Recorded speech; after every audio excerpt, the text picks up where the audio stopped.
In this video, I'm going to show you how to pair a remote unit with the base controller. First, we need to enter the pairing mode on the base controller. Please note the channel number at the channel selector. Now go to the menu, Wireless Station, then select station number and press and hold back button till you see pairing on the display. On the remote unit, which should be off, make sure you got the same channel number. Then turn it on.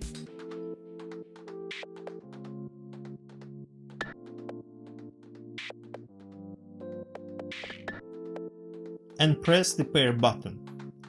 The green LED will lit for a second. If it flashes a couple of times, then the pairing was unsuccessful and you need to try again. On the base controller, you'll see the remote station is connected.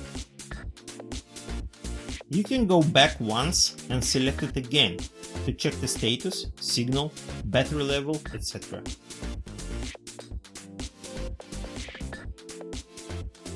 You can pair more remote stations by repeating the steps